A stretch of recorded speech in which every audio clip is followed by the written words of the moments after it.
할렐루야. 올라오신 하나님의 은혜가 여러분 가운데 충만하시리라 믿습니다.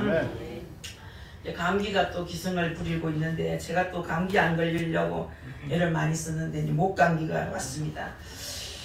뭔 일을 하려면 마귀가 먼저 초를 칩니다. 화요일날 또 집회가 있는데 마귀가 먼저 와서 목을 딱 그냥 꼭 무슨 일인만 있으면 사탄이 내 목을 간섭하는 거예요. 그러나 목이 다 잠겨도 또 순종하여 나가면 목도 풀어주시고 은혜도 더하시는 하나님이신 줄 믿습니다. 자, 오늘은 사도행전 6장 1절부터 7절까지만 읽었습니다만 15절에 있는 말씀을 다 읽기가 시간이 걸려서 잘랐습니다. 오늘 본문장에서 교회의 큰 부흥의 역사로 관리가 소홀해짐을 틈을 타가지고 교회 내에 분쟁이 생기게 되었습니다. 자, 이러한 분쟁은 하나님의 은혜로 전화위복이 되어서 교회가 점점점 왕성되어 갔습니다. 자, 어떻게 문제가 많은 이 교회가 어떻게 또 문제를 해결했는가?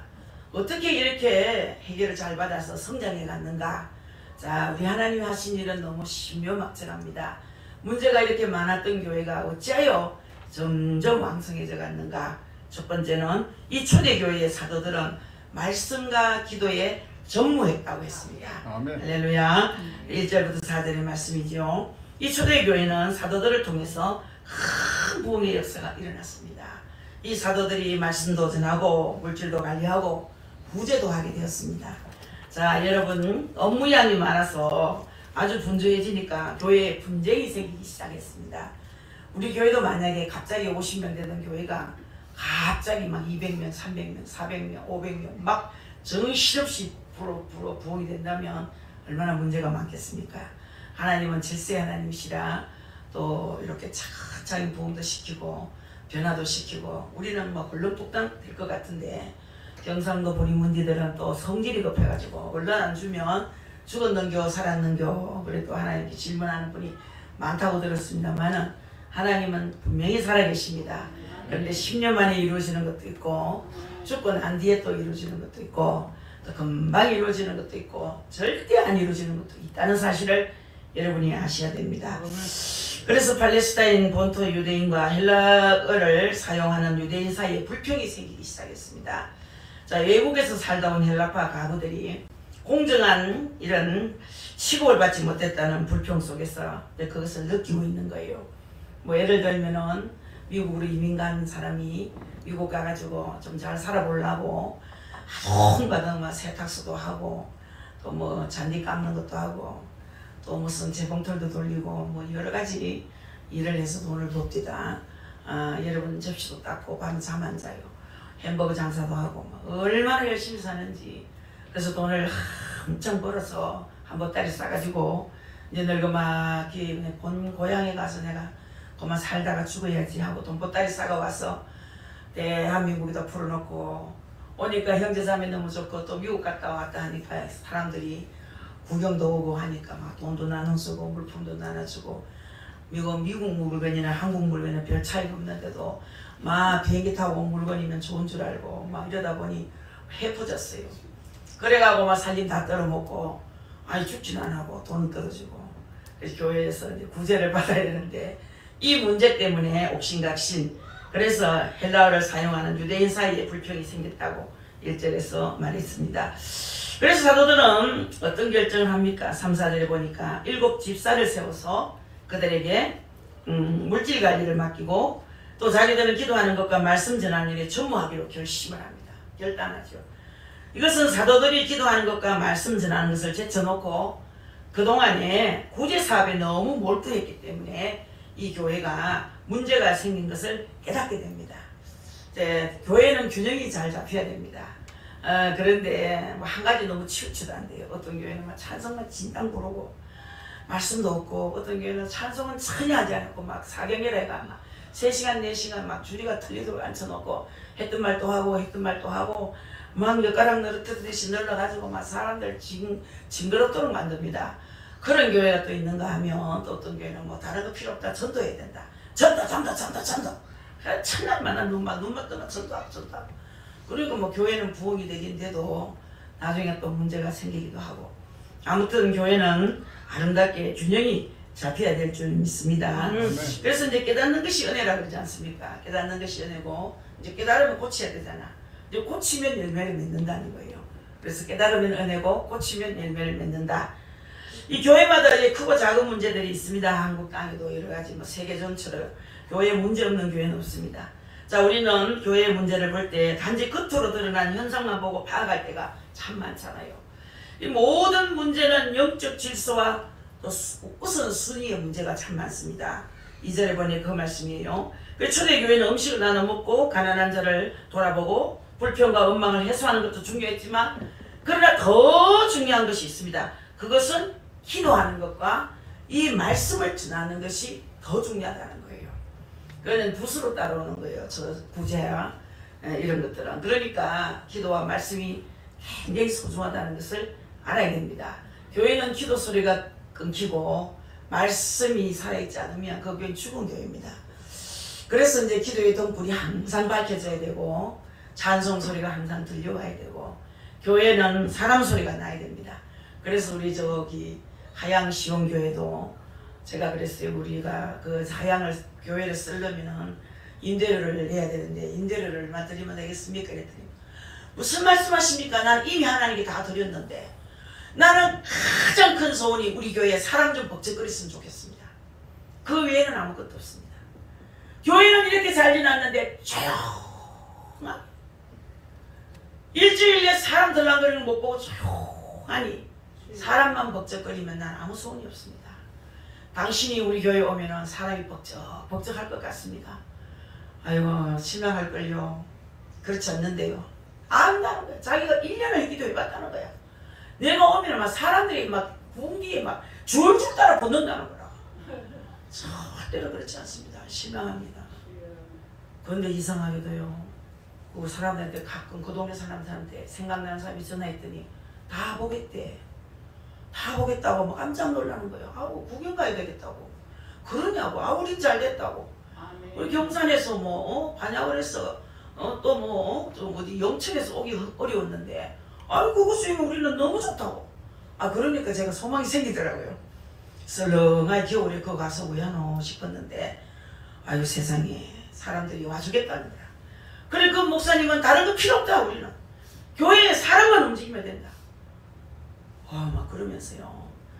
기타 소리도 나고 피아노 소리도 나고 찬양 소리도 나고 이런 것이 교회지. 교회가 조용하면 죽은 교회라는 거예요. 우리 교회는 작지만 늘 시끌시끌한 교회입니다. 할렐루야. 아멘. 저녁마다 찬송 소리가 뭐 끊어지지 않습니다. 밤 11시까지 불이 꺼지는 법이 없습니다. 얼마나 감사한지. 할렐루야. 자, 우리의 신앙도 다 마찬가지입니다. 너희는 먼저 하나님 나라와 하나님 의를 구하라. 그리하면 이 모든 것을 더해 주신다고 분명히 마태복음 6장 33절에서 말씀을 했습니다. 여기에 이 모든 것이 뭐냐? 먹고 사는 문제를 해결해 주신다는 거야. 믿습니까? 이 모든 것이 먹고 사는 문제를 얘기하는 거예요. 자, 여러분, 그러나 우리는 얼마나 많이 신앙의 순서 때문에 갈등을 겪고 고민하는지 모릅니다. 자, 여러분, 하나님 편에 서서 기도를 해야 되는데 자꾸 달라고 고무자리처럼 다오다오 하니까 좀 어렵습니다. 자, 여러분, 하나님 나라를 구하십시오. 그 나라 그를 구하면 이 모든 것 먹고 사는 문제는 내가 책임지겠다. 그 말씀이거든요. 할렐루야. 그래서 예수님께서는 먼저 먹고 사는 문제 때문에 고민하는 자에게 어떤 말씀을 주셨습니까? 너희는 먼저 하나님 나라를 위해서 일하라. 할렐루야. 먼저 하나님 나라를 위해서 일하라. 그러면 그 모든 것을 주겠다고 약속하신 거예요. 믿으시기 바랍니다. 아멘. 교회도 개인도 기도와 말씀보다 더 중요한 것은 없습니다. 바쁘고 바빠도 기도보다 더 바쁜 것 없습니다. 어느 집사님이 기도를 끊겠다 그러더라고요. 우리 교회 집사님이 아니에요. 제가 며칠 전에 경산에 갔었는데 내 경산에 가서 경산중앙교회 권사님, 기한 권사님들 만났습니다. 가니까 그 교회는 뭐 무슨 팀들이 많더라고요. 긍휼팀에서 일하는 아주 예쁘고 젊게 생긴 집사님이라 처녀 같은데 집사님, 권사님이 되시어요. 그랬더니 나 나이 많아요. 그래. 근데 이제 예수 믿기 싫어요. 나는 다 접고 싶어요. 막 아들도 막 돌봐야 되고 막 밥도 해야 되고 청소도 해야 되고 천하면 나가가 막 주에 일하러 가요. 막 이제 접으려고 합니다. 이게 축복도 접어집니다. 그러면 먼저 그 나라 그 일에서 일하세요. 그러면 자녀도 하나님이 키우십니다. 저도 열심히 일하고 열심히 기도할 때는 자식들을 잘 돌볼 여가가 별로 없었다. 두 가지는 다 완성할 수 없어요. 어디 꽂혀도 한 가지에 꽂혀야 성공하지. 옛날 말이 있어요. 웅을 파도 한 군이 파야 되지. 여 찔끔 저 찔끔 이렇게 해나가는 이것도 저것도 되는 법이 없어요. 하나님께 올인하면 모든 것이 있으실 줄 믿습니다. 아멘. 올인해야 돼요. 어떤 사람이 여기서 집착하다 저기서 집착하다 이것도 아니고 저것도 아니고 괜히 사람은 시들어지고 신뢰가 끊어지고 깨지고 하나님 앞에 신뢰가 사람 앞에 신뢰가 깨지면 오도 가도 할 때가 오도 갈 데도 없는 거예요. 한 군데 올인하시길 바랍니다. 아멘. 예수님께 올인하시기 바랍니다. 그래서 사도들이 우리는 이 일에 전무하겠다 했어요. 기도하는 일, 말씀을 전하는 일에 전무하겠다 그랬어요. 교회의 생명은 무엇입니까? 말씀이에요. 할렐루야. 아멘. 저희 교회는 이제 작은 교회지만은 항상 기도하는 사람이 안 끊어지니까 얼마나 감사한지 모르겠습니다. 그리고 두 번째는 일꾼을 바로 세워야 됩니다. 이제 우리는 12월 셋째 주에는 이제 일꾼을 이제 발표하고 하는 날인데 원래도 우리 권사님도 세워야 되고 집사님도 임명할 분도 있고 작은 교회지만 원래는 제가 크게 기도 준비를 많이 못한 건 사실이에요. 박 목사님을 자꾸 믿습니다. 우리 박 목사님 자꾸 믿고 보니까 박 목사님은 나를 믿고 나는 박 목사를 믿고 이렇게 하다가 미루다 나중에 들어갈란지 모르겠다. 그래서 우리가 그때 가면 또 새 일꾼을 뽑아서 우리 하나님 앞에 일꾼 얇게 살게 해달라고 이제 그렇게 기도하는 시간이 있는데 5절 7절에 보니까 일꾼을 바로 세웠다 했어요. 이 초대교회는 사도들이 말하면 수천 명의 사람들이 한 사람도 아니요 가가 없이 모두 예 하면서 순종했어요. 하나님의 교회는 언제나 예만 있지 아니요는 없습니다. 아멘. 믿으시기 바랍니다. 아멘. 그 말씀이 고린도후서 1장 21절 22절의 말씀이에요. 사도들은 일꾼을 세울 때 인간적으로 세우지 않았습니다. 여러분. 세상 지식, 인간의 명예, 세속적 그런 재물을 보지 않았습니다. 외적인 조건, 외모, 학벌, 믿음의 연수도, 돈도, 여러분 가문도, 사회적 주기도, 혈통도 절대 보지 않았습니다. 친분관계도 보지 않았습니다. 어떤 교회는 어느 집사님 보고 우리 교회 오면 장로 해줄게. 우리 교회 오면 장로 세워줄게. 근데 어느 안수 집사님이 그 교회가 장로 됐는데 6년도 못 살아서 막 돌아가셨어. 그래서 돌아가시고 난 뒤에 그 교회 성도들이 나 그럴 줄 알았다고. 멀쩡한 사람 보지도 않는 사람 어느 교회에서 무슨 짓을 하고 왔는지도 모르는 분을 왜 장로시켜가지고 6년이 아니고 6개월 만에 돌아가셨어. 6개월 만에. 그래 그 목사님께서 성도들 앞에 고개 숙여 회개했습니다. 인간적으로 일꾼을 세운 것을 용서해 주십시오. 정말 잘못됐습니다. 자, 여러분들 이 일꾼을 바로 세워야 교회도 자꾸 왕성해진다는 사실을 믿으시기를 바라겠습니다. 그래서 성령이 충만하고 이 사도들의 말씀에 따라서 성령이 충만하고 지혜가 충만하고 칭찬 넣고 믿음 있는 자를 택하였다고 5절에서 말씀했습니다. 그러자 사도들은 기도하고 안수한 후에 저들은 집사로 세웠다 6절에 말씀했죠. 이 집사들은 사도들을 도와서 교회를 관리하면서 물질과 기타 교회 운영에 관한 업무를 맡게 되었습니다. 이렇게 집사들은 하나님께 세우신 종들을 도와서 맡은 일에 순종하면서 열심을 다했습니다. 충성했다는 얘기예요. 그 결과 교회에 어떤 역사가 일어났습니까? 하나님의 말씀이 왕성하여 예루살렘에 있는 제자의 수가 더욱 많아졌다 그랬어요. 이 7절의 말씀. 아멘. 교회가 점점 왕성해져 가려면 일꾼을 바로 세워야 된다는 거죠. 그리고 세 번째는 평신도들도 전도와 가르침에 훈련을 했습니다. 여러분 그 8절부터 15절에 나오는데 스데반은 7 집사 중에 한 사람이죠. 그분은 은혜와 권능이 충만해서 민간에 전도하기 시작했습니다. 8절에 가서 보면 그러자 시기하는 유대인들이 스데반 집사를 깎아내리려고 회당에서 변론을 시작했어요. 예, 악인들이 있습니다. 사람을 깎아내리기 전문가가 있어요. 잘되는 꼴을 못 보는 사람이 있습니다. 여러분은 그런 사람 되지 마십시오. 사람을 깎아내리면 지도 깎아내린다는 걸 알아야 됩니다.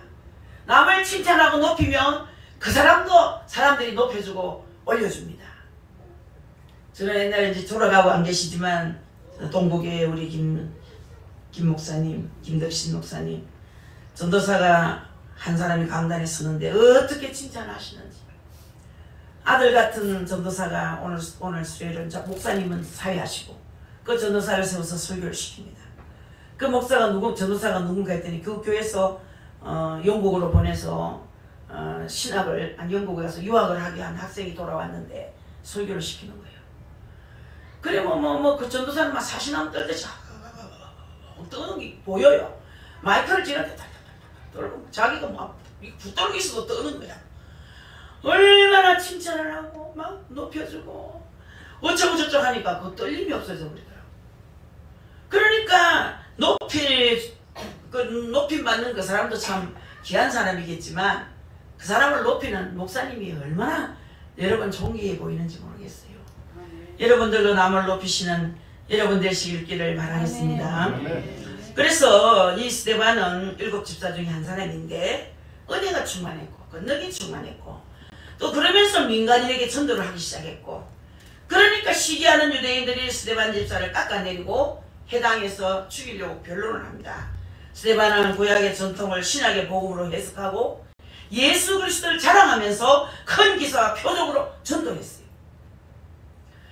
각 지방에 지식 있는 그런 사람들도 당연할 수가 없었습니다. 어떻게 복음을 잘 전하는지요.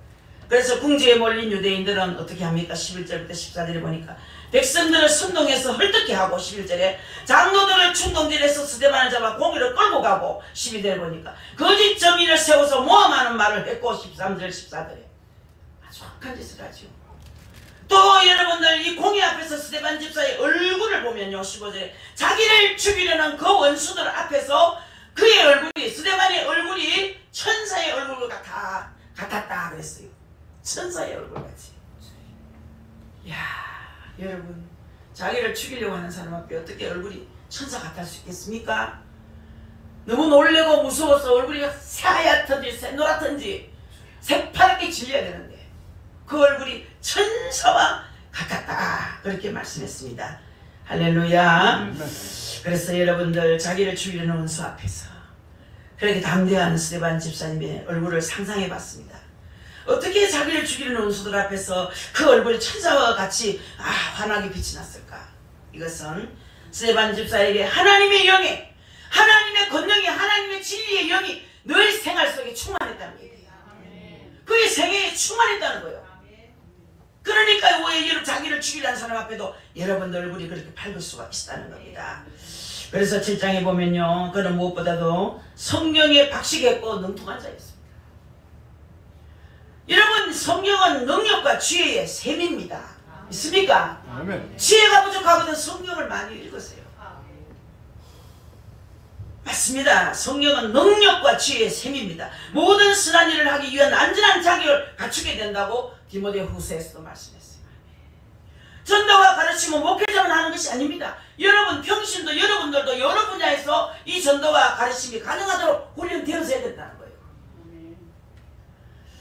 그래서 우리 교회도 참 앞으로 목사님이 이제 계획이 어떤지 모르지만 앞으로 좀 훈련도 해야 되고 새 신자반도 만들어야 되고 이제 성도가 많아지고 청년들이 많아지고 일꾼이 많아지며 이제 사람들이 앞으로서 많이 몰려올 겁니다. 틀림없이 올 겁니다.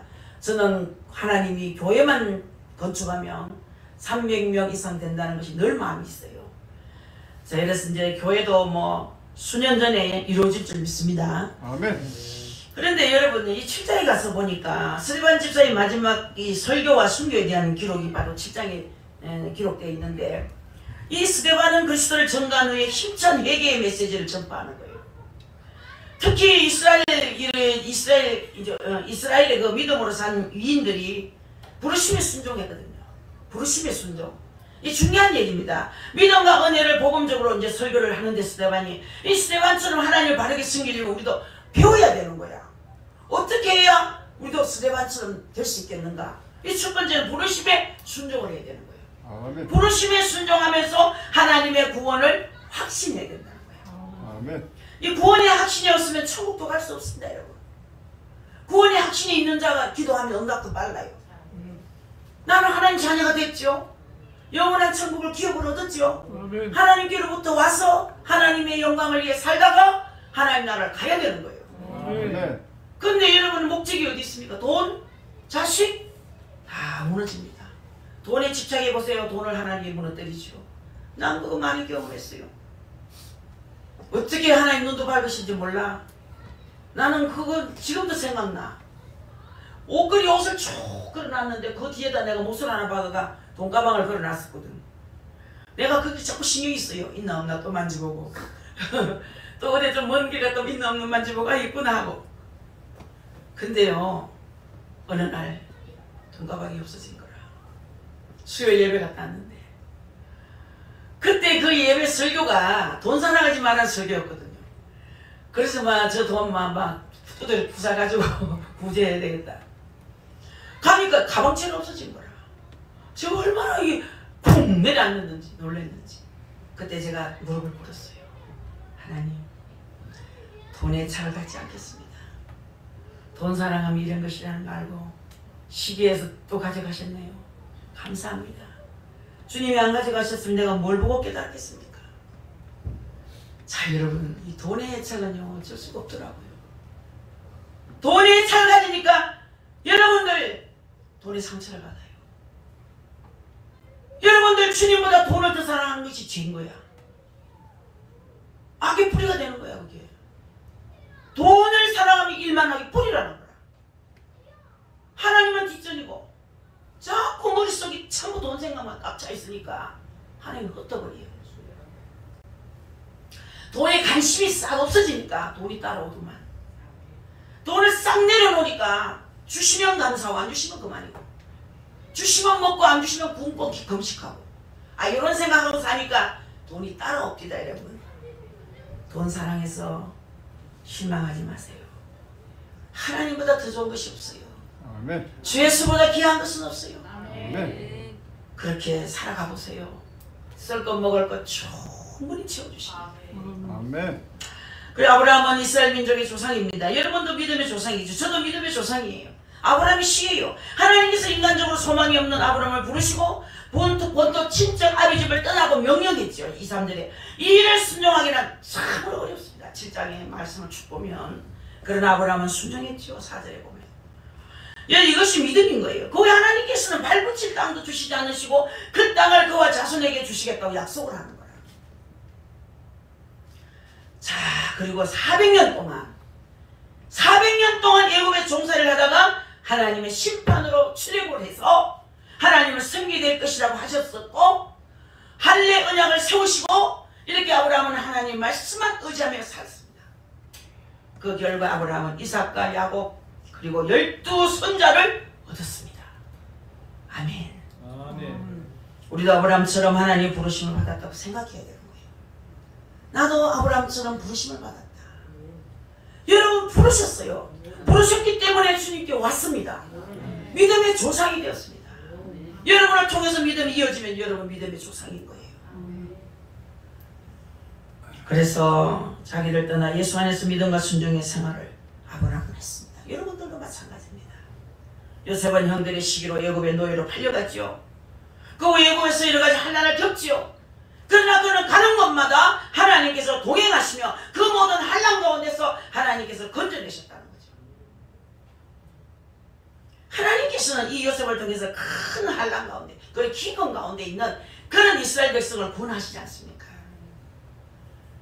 여러분, 우리나라도 참 이렇게 살기 좋은 나라가 된 것은 오직 하나님의 은혜입니다. 아멘. 100% 아닙니까? 전쟁하는 나라 보세요. 얼마나 딱합니까? 말로 다 못해요. 내 뼈가 다 오므러들더라고요. 나는 우크라이나 아들이 얼마나 잘생겼는지 눈이 불단해가지고 엄마 잃고 아빠 잃고 형제자매 다 잃고 얼마나 총소리를 들으면서 불안해하는 모습 보니까 전쟁이 얼마나 무서운 건. 이겨도 그거는 뭐 전쟁은 정말 하면 안 됩니다. 이기고 지고 없어요. 여기저기 다 부서집니다. 여러분, 우리 대한민국은 전쟁 없는 나라, 기근 없는 나라, 온역 없는 나라 되기를 기도하십시다. 테러 사건이 없어야 됩니다. 그래서 큰 환난 가운데 있는 이스라엘 백성을 구원합니다. 요셉을 통해서 말이에요. 요셉을 통해서. 그러니까 여러분, 한 사람을 통해서 이 대한민국도 다시 세워줄 수 있다는 거죠. 뭐 대한민국이 된 거 아니지만 4월 총선에 우리가 운명이 달려 있습니다. 기도하랍니까? 이랍니까? 밥은 사시세끼 잘 차려먹으면서 기도는 자꾸 잊어버리고 기도해야 됩니다. 그래서 여러분 이렇게 하나님께서 당신의 약속을 믿는 자들을 크게 축복하셔서 사용하셨다는 사실을 믿으시기 바랍니다. 그래서 하나님 뜻을 알고 또 연단을 받아야 되는데 하나님 뜻을 모르고 연단 받으면 안 돼요. 7장에서 보면 모세가 연단 받죠. 모세가 태어날 그 당시에 이스라엘 애굽에서 막 아주 번성했습니다. 17절에 가보면 7장에. 그러나 요셉을 알지 못하는 세왕이 일어나서 이스라엘을 괴롭히고 태어나는 아이마다 하수에 버려 죽게 만듭니다. 사람이 죽는 건 못 보겠습니다, 여러분. 저도 뭐 겁이 많아 안 보이지만 겁이 많습니다. 사람 죽는 거 여럿이 봤고 시체 뚫뚫 말아가지고 공포온것차에 태워가고 집에도 갖다 준 적도 있고 뭐 저 아버지 돌아가시는 것도 보고 또 이렇게 또 우리 이영희 권사님 동생도 돌아가시는 분도 제가 죽음 앞에서 봤는데 그냥 무섭습니다. 운명이 갈려 있잖아요. 근데 여러분 참 기도하는 사람은 참 웃으면서 죽습니다. 근데 여러분들 지옥 가는 사람은 이빨을 눈이 돌아가도록 막 이빨을 갈아요. 이러고 그거는요 무슨 거예요? 사탄이 나타났어. 한마디로 저승사자 나타나서 잡아가려고 말이에요. 그게 얼마나 무섭겠어요. 그러나 천국 갈 사람은 준비 다 된 사람은요 사뿐 천사가 와서 우리 영혼을 싹 들고 올라가는데 서울연세병원 이영희 권사님 동생 제가 얼마나 오랫동안 또 한 6, 7개월 돌본 것 같아요. 토요일만 월요일인가 하여튼 늘 주일마다 한 번씩 가서 기도해주고 곁에 있다 오고 그랬는데 돌아갈 때 되니까요 사뿐 천사가 2명 내려오더라고요. 이야 어찌게 재바르게 그렇게 움직일까요? 그 영혼을 참 두 손으로 들고 올라가는데 말이에요. 항우래요. 죽음이 아니라 축하할 일이더라고요. 그러면서 뭐 언론 뭐 의사들이 와서 뭐 손입을 덮어버리고 뭐 달아나는 거 다 떼고 영안실 데려가더라고요. 그 사람 그렇게 아름답게 죽는 거 제가 경험했거든요. 여러분 죽을 때 왜 죽을랍니까? 이빨 갈고 죽을랍니까? 예수님 어서 오십시오 하고 죽으시랍니까? 죽을 때 잘 죽어야 되는 거예요. 잘 사는 자가 잘 죽어요. 잘못 살면 잘못 죽는 거예요. 잘 살아야 됩니다. 할렐루야. 그래서 요셉은 형들의 시기로 애굽의 노예로 팔려갔지 않습니까? 그 후에 애굽에서 여러 가지 환난을 다 겪었어요. 그러나 그는 가는 곳마다 하나님께서 동행하시고 모든 환난 가운데서 하나님께서 건져내 주시는 거예요. 모든 환난 가운데서 하나님께서 요셉을 통해서 큰 어려운 중에서도 늘 같이 있는 것을 보여줬어요. 요셉이 가는 곳마다 복이 따라다녀요. 그래서 복이 나 따라다녀야 되지. 내가 복을 자꾸 따라다니면 힘들어서 못 삽니다. 저절로 복이 따라와야 돼요. 복이 따라오는 여러분 될 수 있기를 축복합니다. 그리고 이제 모세가 태어난 얘기를 했는데 이제 모세가 태어날 그 당시에 이스라엘은 매우 애굽에서 번성했다 했는데 그러나 요셉을 알지 못한 새 왕이 일어나서 이스라엘 괴롭히고 태어난 아이마다 하수에 버려 죽게 했죠. 19절, 18절, 19절. 오늘은 16장 설교를 하려고 했는데 왜 이렇게 17장을 제가 오늘 새벽에도 많이 읽으면서 덧붙여야 되겠다는 마음만 먹었는데 저절로 설교가 나옵니다. 모세는 이렇게 민족적으로 훌륭한 인물이 되는 거예요.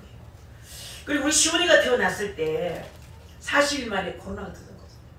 시온이가 태어났을 때 산모도 뭐 몸조리도 못하고 시온이도 코로나 태어났고 또 코로나 때문에 뭐 그 몸조리하기 위해서 그 사람을 불렀는데 그 베이비시터를 불렀는데 엄마이 없을 때 왜였는지 막 아가 막 병이 났어요. 내 생각에 물에 빠졌는가 싶어.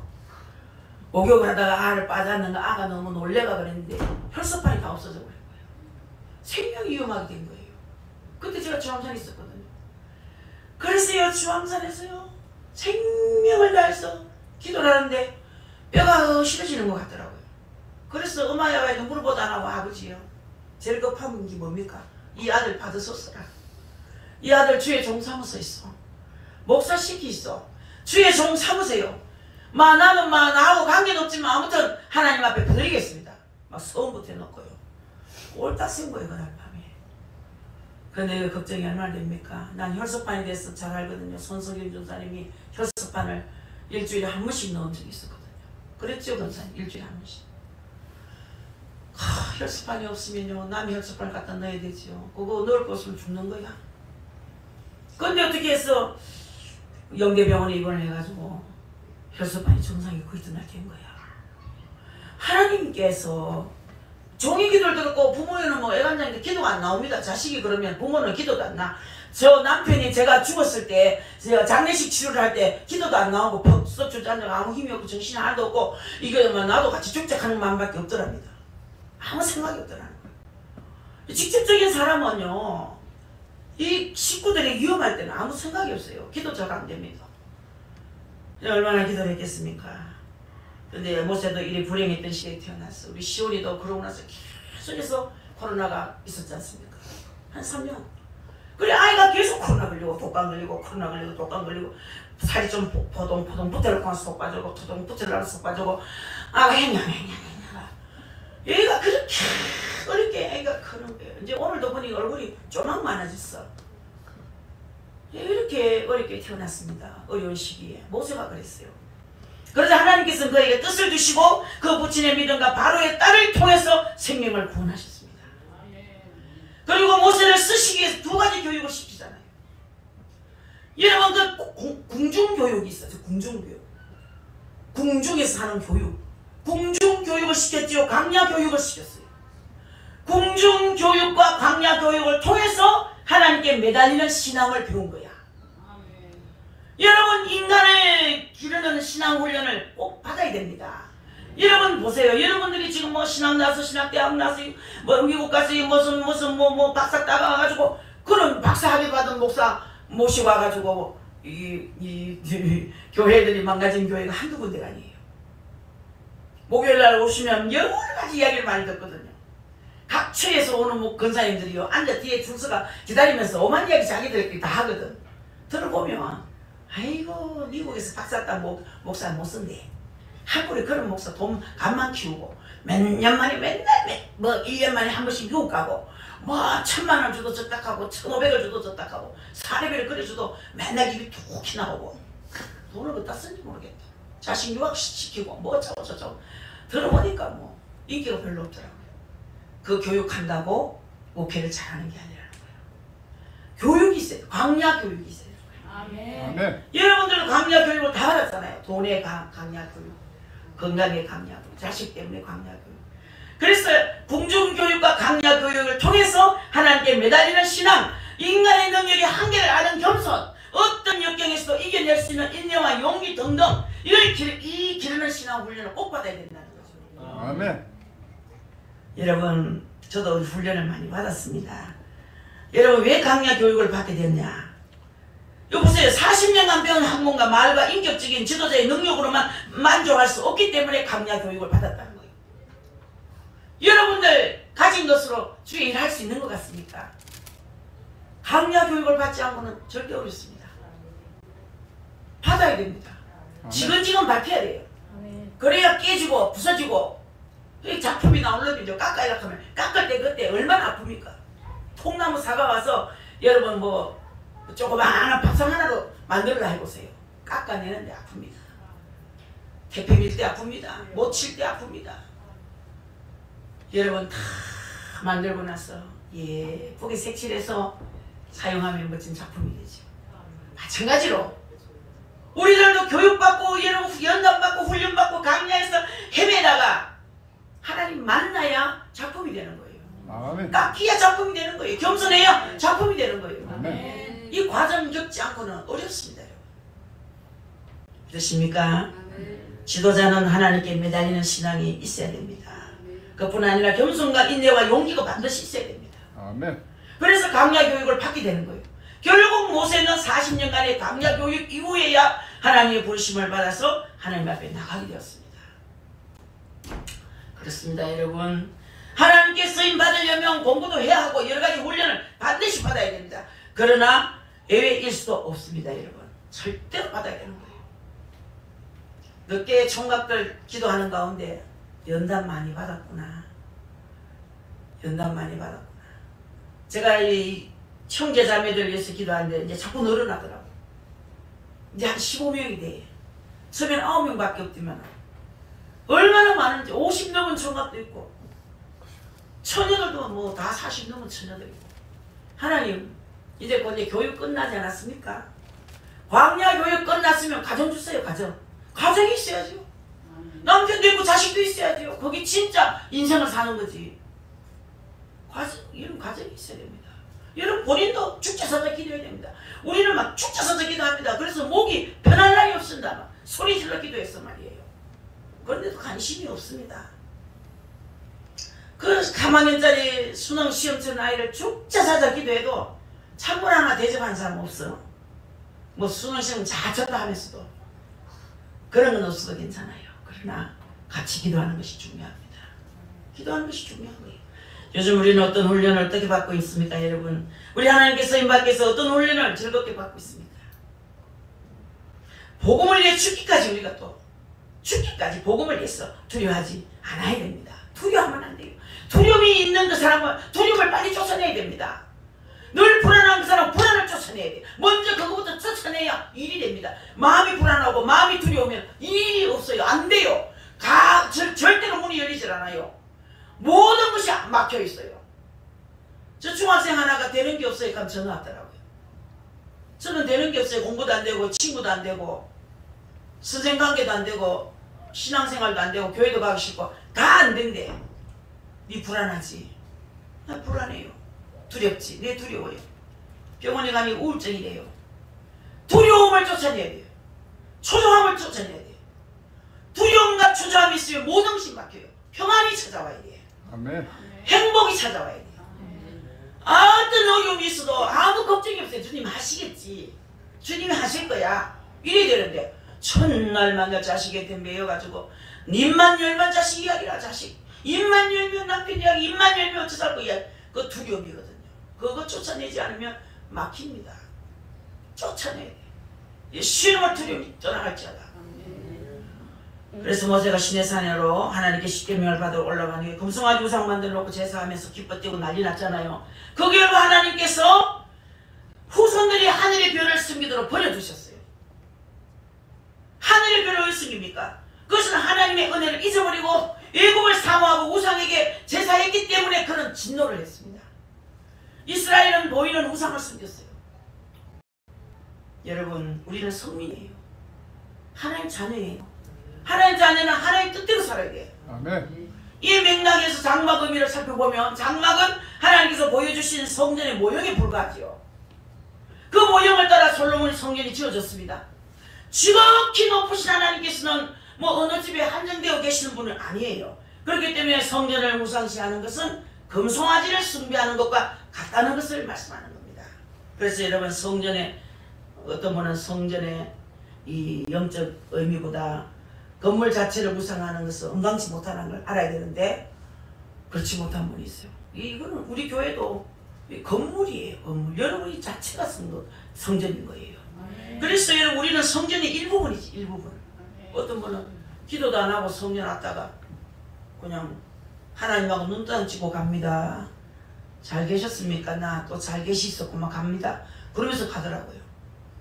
그런 거 아니에요. 여기는 하나님 안 계시는 곳이었는데 꼭 성전에 수천리 길을 걸어와가지고 색색거리며 와가지고 앉지도 안 하고 성전에 왔다만 가면 하나님 다 해결해 줄 것 같은 그런 마음으로 오긴 왔겠죠. 잘못하면 우상화 될 수 있어요. 그래서 우리 합동석에는 사실 십자가도 못 세우게 합니다. 우상화할까봐. 이 자리에 오신 여러분 우리도 하나님을 믿는다고 하면서 이 이스라엘 백성들처럼 하나님보다 눈에 보이는 것들을 우상하지 않는지 한번 점검해 봐야 됩니다. 그러면 안 돼요. 하나님은 화려한 것 원치 않고요. 우리 하나님 외식을 좋아하지 않습니다. 그래서 거룩하고 깨끗하고 아름다운 것을 좋아하지. 어쨌든 여러분은 순결한 삶을 살도록 애를 써야 되겠고 마지막 때입니다. 마지막 때 정신 차려야 됩니다. 이제 여러분이 어영부영 시간을 보낼 때가 아니에요. 얼마나 시간이 지금 급한지 말이에요. 짝투리 시간도 아껴서 기도하고 짝투리 시간도 아껴서 전도하고 곧 하나님 나라에 가서 너 뭐하고 하면 물으실 텐데 그럴 때 뭐라고 할 거예요? 놀다 왔습니다. 멧돼지 깔아놓고 첫날 만날 유튜브 보고 침대에서 뒹굴다가 왔습니다. 나는 너를 몰라. 난 너를 모른다. 열심을 내세요. 시간 낭비하지 마세요, 여러분. 진짜입니다. 게으른 것이 얼마나 죄인 줄 아십니까? 게으른 자는 천국 갈 수가 없습니다. 천국 갈 수가 없어요. 거짓말하는 죄만 죄인 줄 압니까? 게으른 죄도 죄입니다. 시간 낭비하지 마시고 열심을 품고 주로 섬기는 여러분 될 수 있기를 예수님의 이름으로 축복합니다. 주님 감사합니다. 오늘도 귀한 말씀 저들에게 들려주시니 감사합니다. 이제는 복음을 위해 살기를 원합니다. 주님 어서 오시옵소서라고 믿음 준비 잘하며 살기를 원합니다. 우리 하나님 뜻대로 순종하기를 원합니다. 복음 전하며 살기 원합니다. 교회에 충성하며 봉사하며 열심을 품고 정말 많은 영을 옳은 대로 인도하는 자들이 되기를 원합니다.